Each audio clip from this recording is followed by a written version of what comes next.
Ini maksudnya atau ilmu kuning, ilmu putih, ilmu biru, atau ilmu pink bari tiang cewek biar kelihatan cutek tolek maksudnya ya.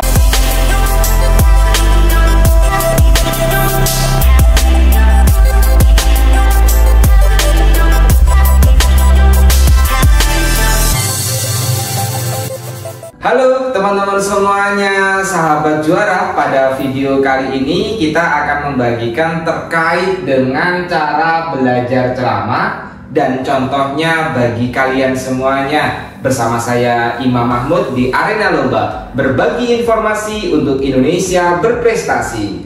Baik teman-teman semuanya, pada kesempatan kali ini kita akan melanjutkan bahasan terkait dengan ceramah. Nah, untuk materi ceramah, untuk kita belajar bagi pemula yang khususnya yaitu belajar ceramah dan contohnya ini menjadi penting. Namun sebelum itu teman-teman, kita pahami dulu tuh apa sih yang dimaksud dengan ceramah gitu.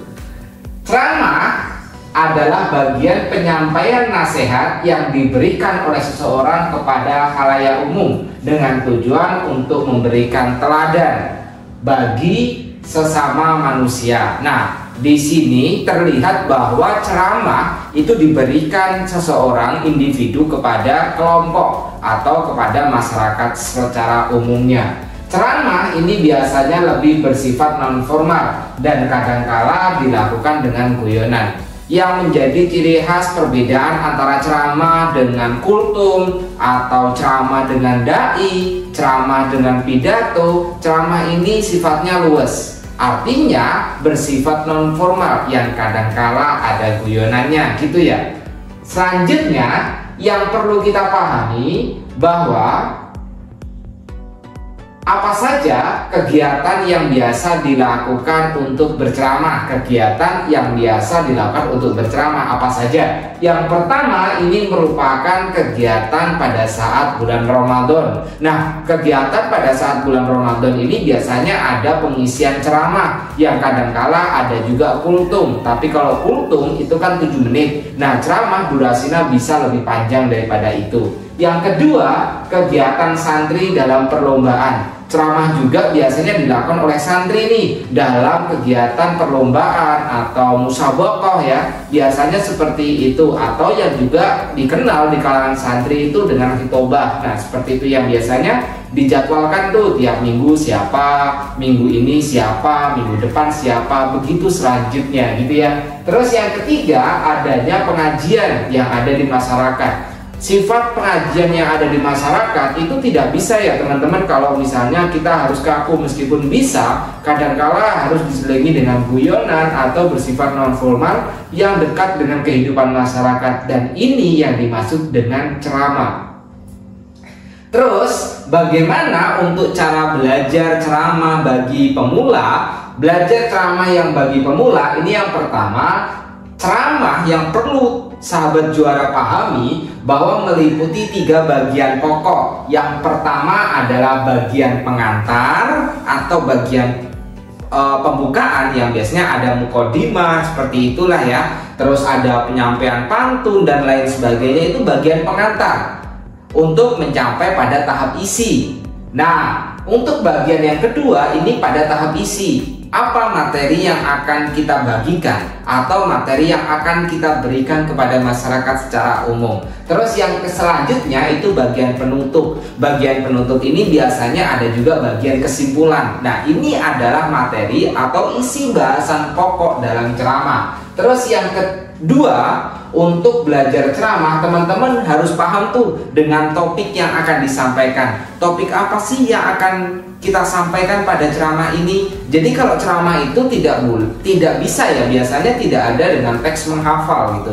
Jadi kita harus paham dulu topik apa yang akan kita bahas. Misalnya topik di kalangan santri adalah kenakalan remaja dan lain sebagainya ya. Terus yang ketiga, merumuskan tujuan ceramah. Tujuan ceramah itu harus kita pahami. Ini kita dapat kita temukan tujuan ceramah setelah kita mengetahui topik apa yang akan kita sampaikan. Terus yang keempat adalah menyusun kerangka ceramah. Jadi kerangka ceramah itu perlu kita susun tuh. Kalau pemula khususnya yang belum masih tahap belajar ceramah, itu kerangka itu biasanya perlu untuk kita coret-coret. Jadi setelah menyampaikan A, kita harus menyampaikan B, harus menyampaikan C. Nah, ini adalah kerangka atau outline dalam ceramah. Terus yang kelima atau yang terakhir itu mengembangkan kalimat berdasarkan kerangka. Jadi teman-teman, inilah yang dimaksud dengan ketika kita berceramah, itu saya sarankan untuk tidak dihafal. Karena kalau dihafal kita lupa, kita akan kebingungan sendiri. Makanya kita perlu mengembangkan kata demi kata, kalimat demi kalimat, sehingga menjadi satu kesatuan bahasan yang menarik untuk didengarkan.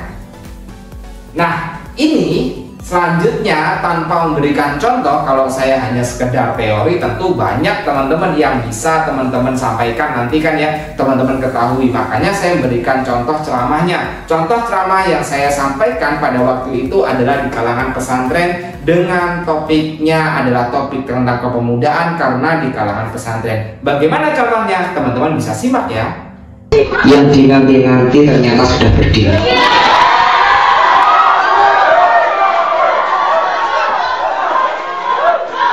Assalamualaikum warahmatullahi wabarakatuh.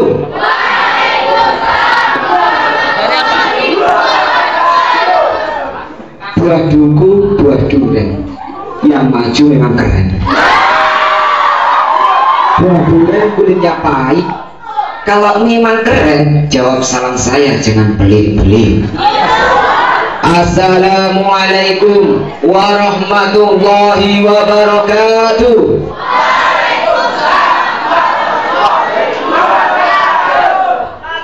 A'udzu billahi minasyaitonir rajim. Bismillahi ahad, lam yalid wa lam yulad wa lam yakul lahu kufuwan ahad. Alhamdulillahi tamat. Allahumma sholli ala sayyidina Muhammad sahibu syafaat fi yaumil kiamat. Ilal muslimina wal muslimat wal mu'minina wal mu'minat al ahya'i minhum wal amwat. Allahu ta'ala fil Qur'anil Karim, a'udzu billahi samiil 'aliim minasy syaithanir rajim. Bismillahirrahmanirrahim. Wa ma kana al-mu'minuna liyanfiru kaffah falawla nafara min kulli firqatin minhum ta'ifatun liyatafaqahu fid-din wa liyundiru qaumahum idza raja'u ilaihim la'allahum yahdharun. Wa qala aidan may yuridillahu bihi khairan yufaqihu fid-din. Shadaqallahul 'azim. Amma ba'd. Hadratul kiram wal muhtaram, sahibul fadilah wal karamah, al alim al alamah, beliau Romo Kiai Haji Muhammad Mualim Ridwan, yang senantiasa kita harapkan barokah, doa beserta manfaat ilmunya, amin. Berikan amin kalau barokah.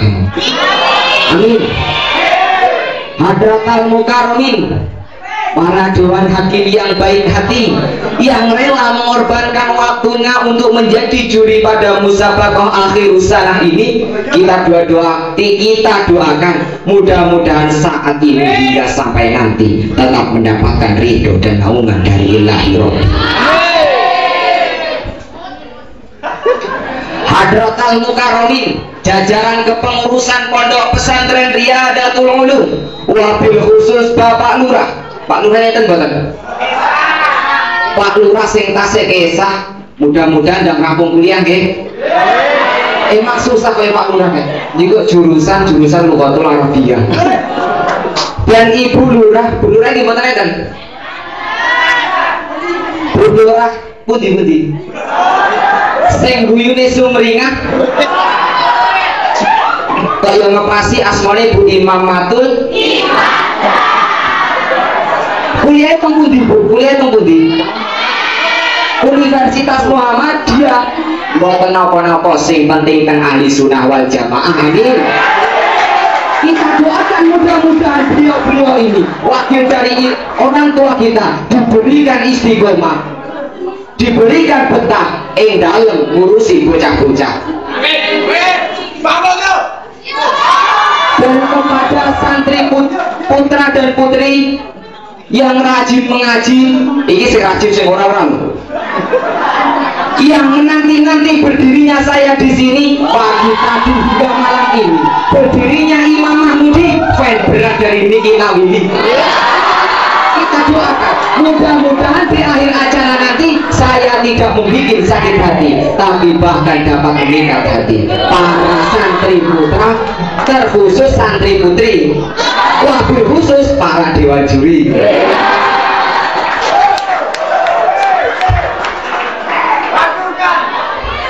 Tidak sepantasnya, marilah kita bertafakur, kita lihat fenomena yang terjadi di alam ini. Banyak sekali bencana-bencana yang melanda dunia partiri. Ini disebabkan karena apa? Karena ulah tangan manusia yang kurang bertanggung jawab dan bersyukur kepada Allah Subhanahu wa Ta'ala yang Maha Ghafur. Mas Ghafur aja munggul ini. Tidak sepantasnya seorang hamba yang lemah menyombongkan diri terhadap Allah Subhanahu wa Ta'ala, melainkan semata-mata hanya mengharap ridho dan naungan darinya. Pada saat ini kita dapat bermuajah berkumpul dalam musabaqah akhir usaha ini berkat taufik, hidayah serta inayah Allah Subhanahu wa Ta'ala. Biqaulina alhamdulillah. Salawat dan salam-salamnya Allah semoga tetap tercurahkan kepada Rasul Muhammad, pembawa syariat dan pemberi syafaat terhadap umat-umat yang taat besok di yaumul kiamat. Syariat-syariat Nabi Muhammad yang pertama membaca syahadat, yang kedua sholat, yang ketiga zakat, yang keempat dan kelima puasa dan haji lekuah. Mudah-mudahan santriwan dan santriwan, juriwan dan juriwan dapat menjalankan syariat-syariat Nabi Muhammad. Amin Allahumma sallu ala Nabi Muhammad. Hadirin wal hadirat rahimakumullah, sesuai tema pada malam hari ini, yakni meningkatkan mentalitas santri yang berkualitas.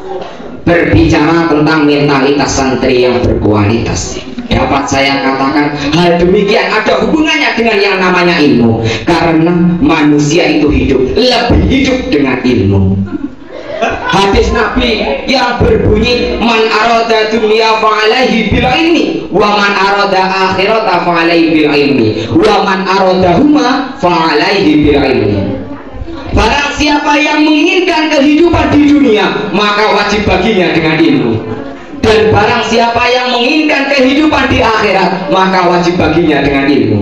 Dan barang siapa yang menginginkan kehidupan kedua-duanya, maka wajib baginya dengan ilmu.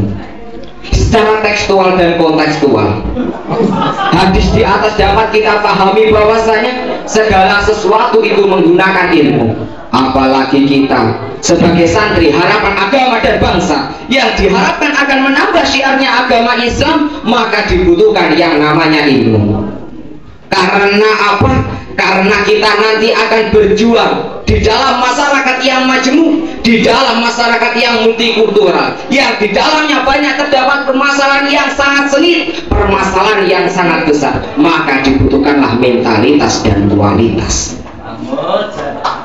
Mentalitas dan kualitas dibuktikan dengan apa? Kalau tidak dibuktikan dengan ilmu. Sekarang kita pikir sedikit. Apa yang membutuhkan, apa yang tidak membutuhkan ilmu?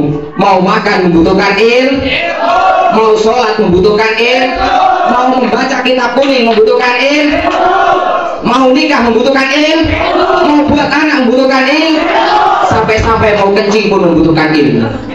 Kalau misalnya kencing itu tidak membutuhkan ilmu, ilmunya kencing kan di kamar mandi, kita mungkin bisa kencing di pengimaman masjid itu malah. Nah itu kan karena ada ilmunya, kencing harus di kamar mandi. Kencing itu dilarang berdiri, gitu ya. Kalau ilmunya kan begitu. Tapi kalau misalnya kita itu kencing berdiri, itu berarti kita tidak menggunakan ilmu kita. Kalau laki-laki ya bisa kencing berdiri mungkin 50% saya melihat itu ya. Tapi kalau misalnya perempuan kencing berdiri, saya tidak bisa membayangkan. Kalau perempuan misalnya kencing berdiri, laki-laki bisa kencing maraton. Hadirin wal hadirat rahimakumullah. Lalu ilmu apakah yang wajib kita tuntut ataukah ilmu hitam bagi yang cowok biar kelihatan coker, cowok kiri maksudnya, atau ilmu kuning, ilmu putih, ilmu biru, atau ilmu pink bagi yang cewek biar kelihatan cutek tolek maksudnya ya.